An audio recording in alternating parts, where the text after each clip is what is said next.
Dr. Brilliant, thanks for joining us on the first week of the Transformation Challenge. Can you just give a brief overview of your experience on this field of exercise and stretch and all that? Yeah, absolutely. Well, so I've been a chiropractor for the last 9 years, and my specialties include spinal rehabilitation, postural correction, and obviously chiropractic care.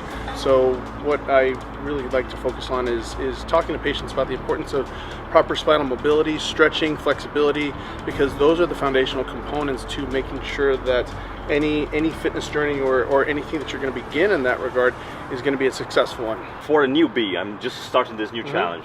What are some 3 major benefits of stretching? Okay, so first and foremost is improve mobility. That's going to be the most important thing, is you need to be able to move, and stretching is going to facilitate improved motion, flexibility.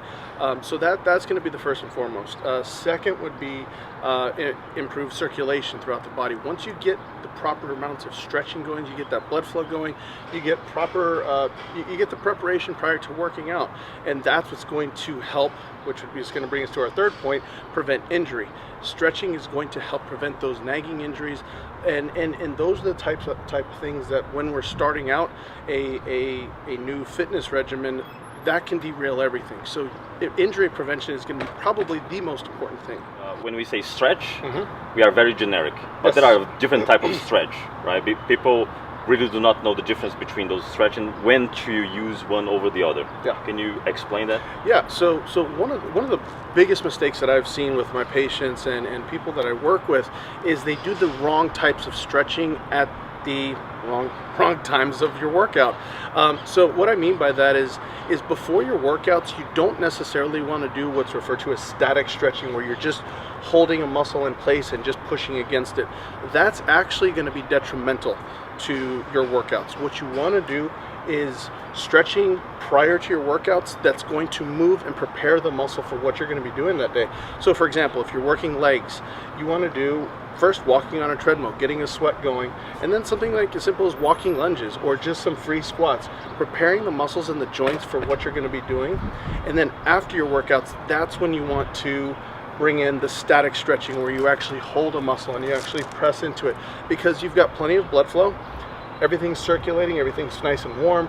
That's going to be the best time to do that type of static stretching. All right, so let's wrap up this first video talking about some examples, right? I'm going to start working out this week. What's some core stretch that I should be doing before exercise? So one of my favorite ones, especially for the upper body, that I make sure I teach all of my patients, because everybody deals with a lot of the same issues. Very, very tight through the shoulders and chest, usually weak throughout the back and shoulders. And the reason why I like this so much is because it helps facilitate a better posture. So what we're going to do is, and this is great for any upper body day. So we're going to start with our elbows at 90 degrees. And you can do this with dumbbells too if you want to add resistance later on. But we're going to start here, and as we come out, we're going to externally rotate our shoulders. We're going to bring our head back, open up the chest, come back, and then come here. And what this is going to do is help open up the chest through here, but it's also going to activate the rear delts, traps, back. Those are usually the muscles that are going to help promote a much better posture. So this has several benefits as far as workout preparation, and this is something an exercise that you can do to finish off the day as well. Okay, just tell me when you're ready. Ready. Okay, so this is one of my favorite stretches that I make sure all of my patients understand and utilize throughout their day, because a lot of people have very tight low backs, very, very tight core. So this is called a floor sweep exercise. So what we're going to do is we're going to lift this knee up. We're going to bring it across the body. Okay. You want to keep your back as flat as possible. You're going to take your opposite arm and grab the back of your knee. You're going to reach across this way and turn your head as such. So the goal of this is to run your hand up and over your head. See how his arm comes up off the floor? Our goal is to keep it against the floor. So that's how you know your mobility is improving.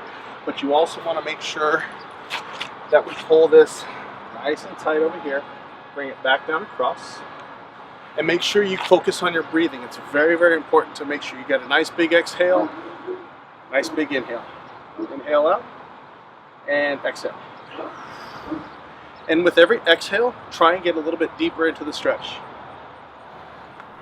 That was a tough one, Mm-hmm. right? Yeah. I mean, you feel like your arm keeps trying to go up, Mm-hmm. and you said that it's important to keep it down. Right? Yeah, well, and you don't necessarily have to force it down.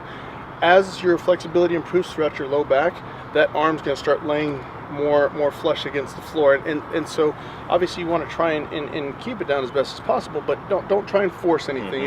As you get more improve that flexibility, you'll notice everything gets a little bit easier each time. So one of the benefits of this is basically the flexibility, but Yeah, also the flexibility throughout the low back, throughout the core, because that's a very, very common problem area for most people, is just low back stiffness, immobility throughout there, and that's where a lot of injuries come from. Any advice for people that has lower back pain, if this is a good start, or they should go easy? That's an excellent stretch, and really just take it easy. Don't get too overzealous with it, but really approach every stretch with just caution. Make sure you're breathing well, and don't rush anything. You never want to rush anything. Yeah. Just take your time with it. If you're not comfortable with it, rewatch the video. Make sure you get everything down properly. Any recommendation about how long it should be on that position, like 5 seconds? With each side, I recommend spending at least 15 seconds.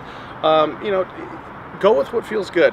Don't get too caught up in 15 seconds and we're done. Right. Get a good feel for everything. Once you feel like things are opening up and it gets easier and easier, then go ahead, switch to the other side, work through it.